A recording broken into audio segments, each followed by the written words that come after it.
Hello everyone, welcome back to another video. So for the 10 people who see my channel for a while, so if you may be thinking, what the heck am I making a video on now? Well, obviously it's the aimed for kids program that allows you to easily make kinda your own games. Really, it's really just platformers and top-down games really. Either way, Bloxels does allow you to pretty easily make something that is actually of decent quality. If you go into the servers right now and you go to the arcade section and then you go to the popular section in the arcade section, you will be immediately greeted with 20 games that are made by various people that, for one reason or another, managed to get really popular. And so, a while ago I figured, you know what, why not? Why don't I try and rank all these games? And I probably could have done it pretty easily, but that was a few years ago and I never actually got around to making it until now. So at least the actual games are the same, so I guess now I shall start ranking the 20 most popular Bloxels games, in my personal opinion. Before I start, be sure to like and subscribe, and if you're for some reason interested, go check out my Lost Life content. Anyways, off we go.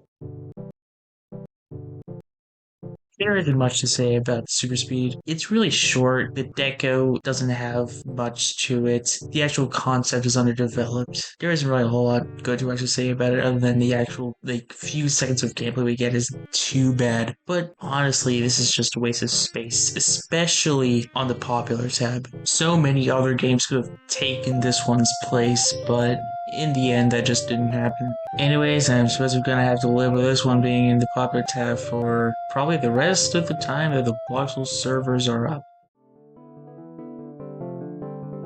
Honestly, I'm not sure how to actually start talking about Temple of the Elements, because unlike with Super Speed, this is an actual full-on game and not just a really quick thing that the creator just whipped up. This probably took some effort to make. Unfortunately, it just isn't that good. The deco mostly is just, on average, not that good. The gameplay mostly isn't too bad to play, except for two parts that I hate. Those being the lightning part and the sky part. Those two parts suck to play. The lightning part's gimmick wouldn't be too bad, it's just its execution is not that good at all. The sky part is just really annoying, and there is this one kind of annoying thing that happens with the sky part actually that I don't think is actually August actually's fault, but it just happens. Like sometimes you aren't actually able to climb up the water, sometimes you have to move around a little bit, which can screw you over. Another thing that isn't really the creator's fault, but it's sort of weird how the jellyfish in that one part just fly up.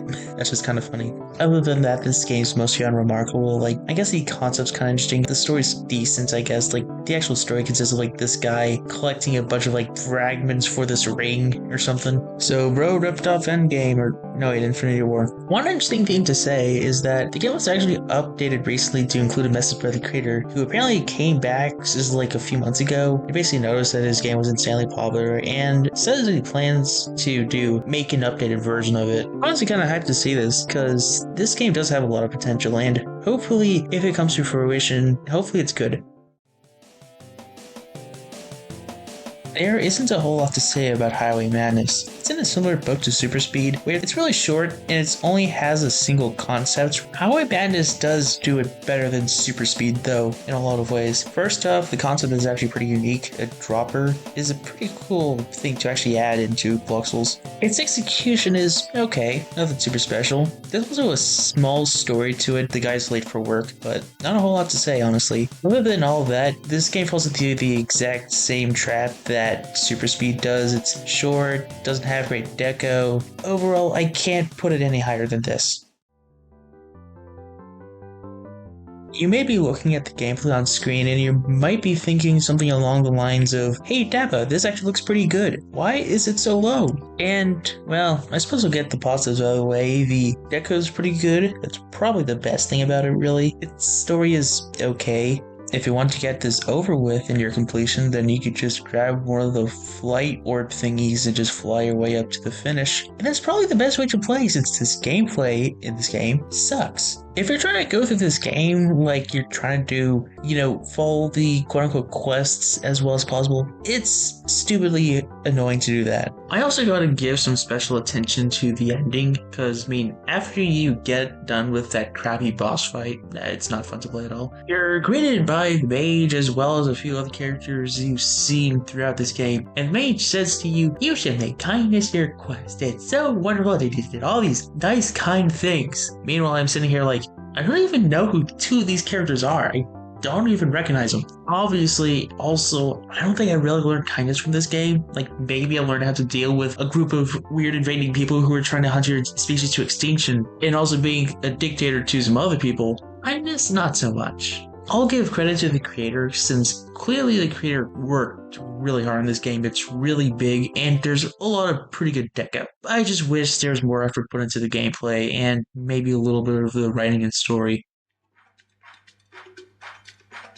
The Adventures of Gumball plus Croak, a timeless classic. In all seriousness, if there's a Bloxels game that we consider so bad it's good, it's this one. It's so stupid that it's absolutely hilarious. Like, there's no way that anyone can look at the line, "My sniffing scenes are tickling," without bursting into laughs. Aside from that, the deco's okay, and so is the gameplay, neither of which are super special, but they work. I do kind of like, actually, a little detail. The character actually changes to show you carrying your girlfriend on the way back home. On the condition you actually bother to do that. Since you literally just open up the game and beat it in 14 seconds, you don't even need to go through the whole game, which is funny. In terms of the negatives, it's sort of weird how, like, you go to Snowland and then to ancient Egypt for some reason, and then into, generic tower. In terms of real negatives, there's the aforementioned just beating the game in 14 seconds and skipping everything. And also, I hate Croak, he deserves to die. Okay, not really, we got sniffing scenes are tickling. Bro could have helped at least. In the end, the game's definitely not great, maybe not even that good, but at least it's funny. It's funny. I really wish I could have put Gummy's quest higher, but I just can't. I do suppose I'll get the positives out of the way first, since I do have a few of those actually. The writing is, for the most part, pretty good, I'd say. I like a lot of the characters, a lot of the locations are pretty cool. I do really like the library, since it actually adds a little bit of world building. There are mentions in the library that there are books about pigs and humans. Humans especially are treated as weird, mysterious beings or something. That's pretty cool detail. I like those two silly talking birds. I like the mage dude. I actually like the little paths go up there, since that's actually pretty fun. I guess the story is decent, since in the actual game, you have to try to rescue your friend who got kidnapped for some reason. So you may be thinking right now, that was a lot of positives that you had for the game, so why is it so low? And I'll explain it simply. All of that stuff that I just mentioned to actually beat this game, none of that stuff is useful at all. It's completely irrelevant to actually beat the game. To actually beat the game, you need to go through this secret hole in that weird lava thingy in the middle of the town, which I literally did not know about until I had to actually watch a video that showed a completion to actually figure out how to beat this thing for the first time. Okay, so then you go through this tunnel, and at one point you actually find these guys who are apparently being held hostage. They aren't really super relevant, which is sort of weird how your friend's not being held there. Your friend's actually being held in the castle. Castle absolutely sucks. It is not fun to play at all. One thing about the castle that really annoys me are those weird blocks that you're supposed to go through. Once you get to your head against them, it's kind of RNG if you'll actually go through them or not, which is really annoying because you need to go through them to actually progress through the castle. Of course, it's more than just those, phasing blocks that are annoying. The section's just not fun at all in general. It also probably has the worst deco in the entire game, since the deco is generally pretty good. The castle's ugly though. So, in short, my thoughts of the game are, it has a lot of good stuff in it, but actually trying to beat this game isn't that fun at all. I'm honestly not sure how to begin talking about Hope's Wonderful Adventures. I guess I could start by saying it's one of 3 games made by the Fluffy Cat that's in the top 20, which means I'll be talking about the other 2 later on in this video. Hope's Wonderful Adventures is definitely a mixed bag of a game, since there's definitely stuff that I really like about it, but also stuff that I don't like at all about it. I'll start off with the negatives this time, I suppose. Similarly to Gummy's Quest, there's a lot of content that you can really just completely ignore, and you can just beat the game without. The deco isn't too too great, especially in comparison to Fluffy Cat's other games which have superior deco. The cave is pretty ugly. It also does seem that the story does seem to kind of expect you to find all the little secrets for some reason. There is some stuff I like. The story is generally pretty good. You're like this girl that's trying to find her mom with the help of some fairies. I like how you can talk with like all the random civilians in like these various towns that you go to. I personally think my favorite part of this game is undoubtedly Silver City. It's probably the best part visually, just kind of a fun place. It also is kind of interesting how like in the city they talk about how people just think of the city as a cloud and nothing else, when in reality it's actually a city. I think that's really cool. It's a shame that Silver City is basically useless in this game. There's no reason to actually go there, aside from it just being really cool. Overall, it ain't really that much of an interesting game, but it has its positives and its negatives, so I suppose I'll be moving on now. Scuba Hunt is generally a pretty good game, I'd say. In this game, you're supposed to be collecting some treasure chests, and that's basically the main thing you do in this game. It's simple and straightforward, but it's generally pretty fun doing that. It's just a nice, simple, and fun game. It's also got some really good deco too. This game just really has one downside, but it is a pretty big downside though: the ending. This ending has no reason to be in this game at all. It conflicts completely with everything else in the game before. It goes from, hey, look at this silly game where you just collect some treasure chests, to, I have to fight a shark now? What the heck? The ending isn't even that fun. I would excuse this ending if it was actually fun, but it's not at all. It's just a boss fight. So my overall feelings of this game, it's really good, except the ending. The ending sucks. I don't really have much to say about Lion Spikes and Balls. It's good, but nothing special. It's got good gameplay. I mean, obviously the deco isn't really anything that great, but it definitely works. Really, the main criticism I have, besides it not being super special, is that I'm not really a big fan of the dropper part, mostly because you can't actually go back and get those coins if you missed them while falling. That's basically it. I have nothing else to say about this. It is just a little playful game, you know. The visuals are generally pretty good, aside from the fact that the walls are basically empty. I don't know why that's the case. Other than that, the visuals are really good. There's also some decent writing. Story doesn't really have much to it, but that's okay. The only other criticism I have is that the treats are pretty hard to get sometimes. Like, okay, really, 2 of them aren't that hard, but the other 3 are stupidly annoying. Overall, it's a pretty good, nice, little playful game. That isn't really anything too special, so if you just want a full game to vibe to, this is a good one to go with. Nothing super special though. I don't have much to say about Zinger's Quest. It doesn't really do anything wrong, I'd say. It's got pretty good gameplay, it's got pretty good deco, it's got a decent story, nothing super special, but yeah. The game doesn't do anything spectacular though, so I guess Zinger's Quest is just a good example of a game that is just completely average, and so I have barely anything to say about it. Though if you guys do want to hear a fun fact about this game, you can actually beat this game in 17 seconds using this pretty hard to pull off glitch near the beginning. I might try to upload a recording of me doing it in the future, so not right now though. Trap Dungeon is a simple game, and despite that, it has been pretty popular actually. I also don't really have much to say about this one. I do think that this game is more original than Zinger's Quest, which is why I put this one above that. Overall, I got absolutely nothing, so let's move on. Just Traption Dungeons, on the other hand, is a game I actually have quite a bit to say about. It's got some really cool deco, the obstacles are really well animated, there's even a little bit of a story, and for the most part the gameplay is decently fun. Not always, but it's good in general. The main complaint I do have about this game is that it's a bit short, and I wish it could be longer. Overall though, it's a good game. Cosmic Cauldron is an interesting game to talk about, because on one hand, the visuals are really good, and it also has some fun characters and story. On the other hand, I'm not a big fan of the gameplay, it's just not super fun. Plus, as good as the visuals are, there is one complaint I do have about them, and it's kind of hard to distinguish a bit between what kills you, what you can stand on, and also what's just background decoration. In the end, the gameplay is, I guess it's okay, but it definitely could use a lot of improvements. So in general, the game is pretty good, since aforementioned really good decoration and story. Just lacking a bit in the gameplay, that's really it. Bloo Man X is a strange game, but undoubtedly a good one. It's got some really cool decoration. I like a little detail about it. It actually looks like you're on a moving train. It actually looks like you're moving. That's how good the deco is. The gameplay is also generally pretty fun. It's kind of hard, but definitely good. There's some good story, as well as a little bit of world building. The only complaint I have in this game is that it feels a bit too short. Like, a good speed of this can get you a completion of this in just 19 seconds. But overall, it's a great game.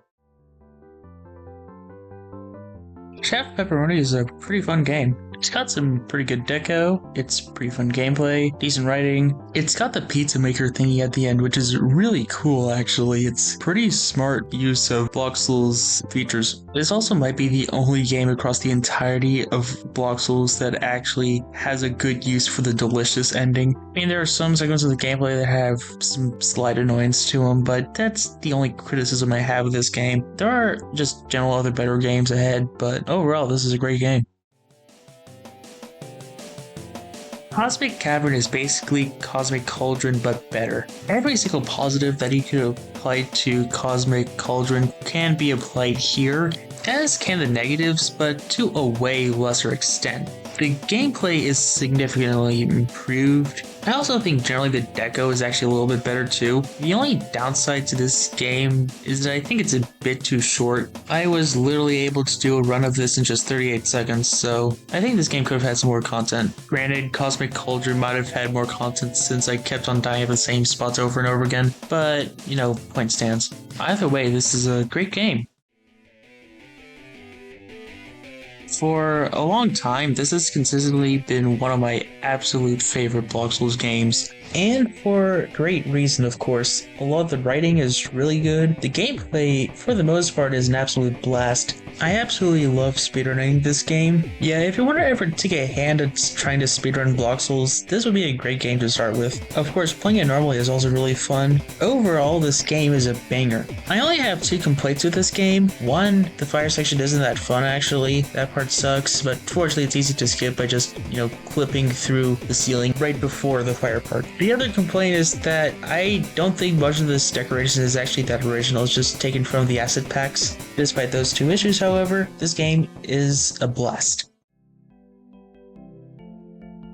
Builder's Path is great. It's got really good decoration, generally pretty good gameplay, great writing, pretty good story too. The game is also a pretty big game, so there's actually a lot to it. Also, this game is a pretty big dedication to classic Bloxels, and yeah, I'm a sucker for classic Bloxels. I miss you so much. I do have a few critiques for this game. For starters, with that whole section of, you stacking blocks, if you die like once during the either plant section or skateboard park section, you're gonna have to restart pretty much the whole game over. You can circumvent this by only doing the skate park section and just stacking the first 2 blocks, but point still stands. Second, the tower section right after you finish stacking the blocks is not fun at all. It's the one part that just is really annoying. And lastly, the ending part is a bit lackluster and anticlimactic. Other than that, this game is an absolute banger, although just short of the #1 spot. And that game is none other than...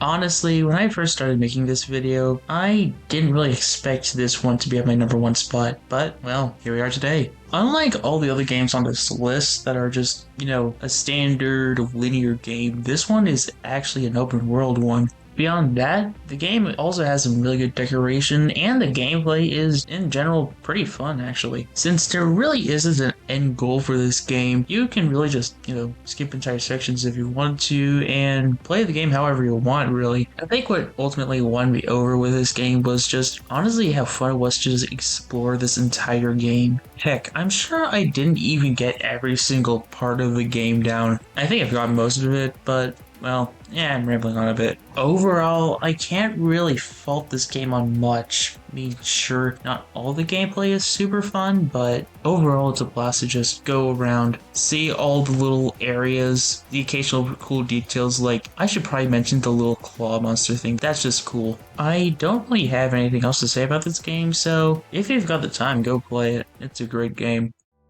And thus endeth the list. Now, for clarification, this is just my personal ranking of the games, and if you have a different ranking, that's completely fine. If you like a game that I didn't like, more power to you. If you didn't like a game that I liked, then less power to you. Okay, not really. And if by any chance one of the creators of any of these games are watching, obviously my view of the game doesn't really represent my view of you, obviously. Anyways, be sure to like, subscribe, maybe comment, I don't know, and maybe check out some of my other content, since I also worked a bit hard on that. And hopefully, no way, I don't need anything to be found. This isn't a Lost Way video.